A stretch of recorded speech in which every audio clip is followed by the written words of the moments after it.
Welcome to The Courageous Choice, a podcast about what it really takes to lead at the edge of change.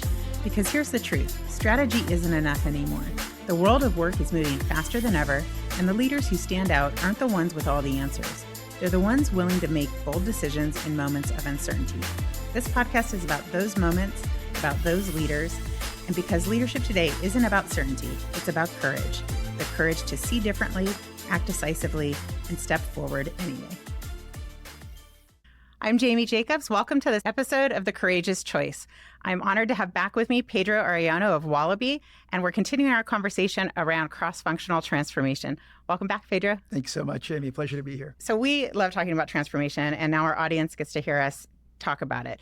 And one of the things that I share with people behind your back is that I loved like our banter that would just come, and I felt like I could toss you a softball and you'd always catch it and then throw it back. And it's been really, really fun. And, you know, I think we both have these deep experience of whatever our lane was, right? So you with data and technology and innovation, and I was high performing organizations and cultures and teams and talent strategy and all of those things. And it hit me during one of our coffee sessions that, you know, yes, I had like half of the equation. I had these people who have spent decades doing thousands of hours of the reps of the work and are experts at navigating the complexity of organizations and change management and internal communications and all these things. But they're just, if we were only approaching it from that lens, we were missing what organizations really need to fully optimize in a transformation, which was the other side of the equation that you kind of bring. So maybe you can share a little bit about how you frame that. I think it really comes down to the concept of swim lanes. We sort of used to, or you can get used to operating with very clearly defined swim lanes. And you just kind of stay in that lane. But the real world is much more interconnected and much more complex than that. The idea of people, process, technology is not new, but it is even more important today. Coming at it from an enterprise software and technology perspective, there's this idea of if you build it, they won't necessarily come. Right? You can build the most amazing, fantastic application, but you need to find ways, why are people going to use this? And that why often has nothing to do with the product itself. The product does everything that you wanted it to do. The user interface is fantastic, very easy to use, and still people will resist it. And that's where you need to identify, are there cultural reasons why people may be resistant to change? And you're going to see a lot of those in the age of AI because there is so much fear of becoming replaceable. So we worked with this company where we wanted to build, we built an application to help their marketing team be a lot more effective, a lot faster, great application, and most of the team adopted it and was really appreciating it.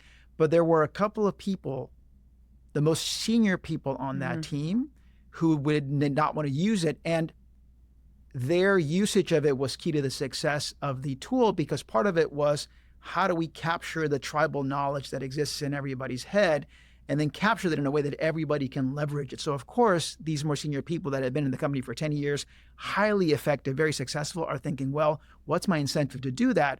Because once I share that tribal knowledge that makes me so effective, what is my value to the company? So how do you address that? How do you address those fears? How do you bring those people along the journey? You know, both of us, as we approach clients, you know, one of the things we start with is kind of those discovery sprints and really understanding some of that underneath it around what are the fears that people have and what is that actual readiness? And are the leaders willing to lead by example? Or, you know, and it's kind of interesting. I think that this cross-functional discussion, I see it a lot because HR leaders are being told, like, take charge, you know, step into the moment. And it's not that I disagree with that, but I would argue that that's true for all leaders right now. And really, it's not about, like, if I was the CHRO and you're the CTO, we're not at a battle. Like, this should be a partnership, right? And so if we can align on what we're trying to accomplish, then we can divide the work and bring those swim lanes in a way that are supportive of each other. But I think that if they're not part of that like broader strategy, I think we're missing the opportunity for real transformation, if that makes sense. At least we certainly see it with the clients that we work with. 99% of companies nowadays are at the stage where they're using Copilot or ChatGPT, and that's their AI maturity. Then you see... whether they know it or not. You then start getting into companies where that does exist, where the CEO, for example, has said, by the end of 2026, I expect every single department to deliver 20% in efficiency gains using AI, and then you figure out how. It's better than the other examples I've mentioned or the other stages I've mentioned, but that can still lead to conflict because, okay, so who owns this?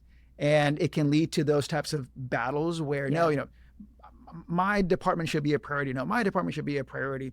What you really need is to come up with that decision-making matrix that clarifies everybody's role. We recommend that there needs, number one, you need to have that executive level commitment so that the entire company knows we are going on this journey and either you hop aboard or you're going to be left behind. Right. That message has to be very clear. Yeah. And then there has to be a champion. Yeah. Somebody needs to own bringing that together, not necessarily own all the decisions, but be sort of that face of the AI transformation and then find the way for the CHRO and the COO and the Chief Revenue Officer to work together to make those joint decisions. Yeah, I think it's really fascinating because like in your marketing example, if we don't unpack that and start to really tell why we're doing it, or the example of the CEO saying like, this is the mandate and this is the vision, this is where we're going. You think about fundamentals of change management, like what's the urgency, where are we going? There's a statistic that I'm not going to remember, but around people aren't really afraid of change. It's the ambiguity or lack of direction of where they're going that's really uncomfortable.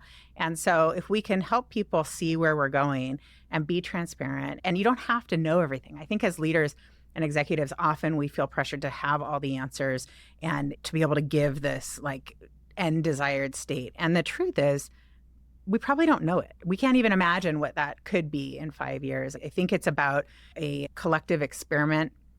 It's inviting people to be part of that kind of co-creation, which also you were talking a little bit like that can help eradicate some of the fears if people participate and are helping design it. And nobody knows it better than the people doing the work today. One thing that we talk about very relevant to that point is this idea of empowerment. Do employees feel that they are empowered, that they own the transformation and the AI technologies that they'll be using, or the other way around, where they're owned by them? Because the traditional model is IT makes all the decisions and you're going to use this tool and you don't have a choice over it, right? We're now in a world where that doesn't have to be the case. Employees can actually build their own agents, their own tools. So it really comes down to creating a culture where people feel empowered to experiment and to build. We run into situations where some companies say, yes, everybody has a license of ChatGPT, but don't you dare use business data there. So, okay, so then what do I do? And clearly you need to be responsible. You need to make sure that you have the right guardrails about the use of data, but have them. This idea of, no, we're not going to allow experimentation because it's too risky, that can't be the default answer anymore because it just leads to inaction. And some teams will use it as an excuse to not do anything. Yeah. Those are the teams that are going to be left behind. So what we encourage leaders to do is you need to force that conversation and you need to say, look, we get it. There's very important decisions here and we need to be responsible about it. But inaction is not an option. You have to come to the table and we have to figure out what's the solution to these questions so that we can bring the team along on this journey. We see that dynamic and it's often functional, like whether it's people or legal or finance or risk or security, data security, and depending on the kind of business, there's lots of legitimate fears and concerns and risks that we have to be prudent on.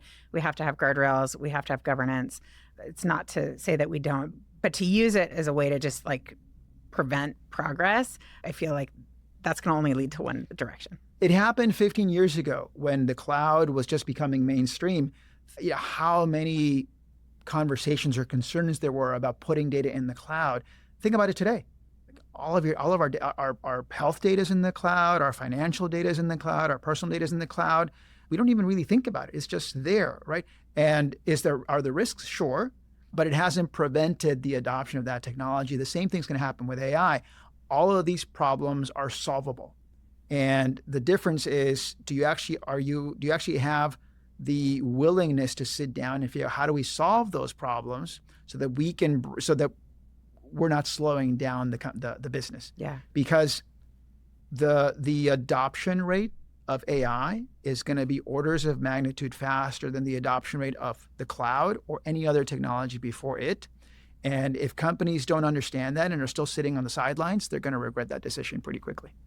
Yeah, I think, and that's sometimes where we find, being that third party to come in and really help level set within a team is important because, people are all good intentions. And I don't think anybody has a bad intention, but it's if you can't get to a common level of understanding of why this is important to your business and agree to make some forward progress, or you're just going to fall behind. And I think that that's definitely a risk. Did anything surprise you in starting to talk more with me? A lot of our listeners are in HR, they're HR executives and professionals. Anything surprise you as you started to see more of how we might be approaching transformation? I don't know if it's a surprise. If it is, it's a pleasant one.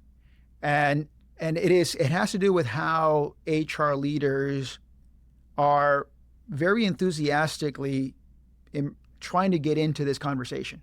We've had conversation with, chief people officers, CHROs, that very quickly becomes a broader organizational AI transformation conversation. Even if they're not the ones exclusively leading it, that's where their mind is, right? So maybe I shouldn't be surprised because that's what's on everybody's mind, but it's really encouraging to see that despite the fact that you own a specific function, you are thinking more broadly about transformation across the company, because that's the right way to think about it. That's the model for success that we talked about earlier, where each functional leader in the company has a role to play in that adoption journey.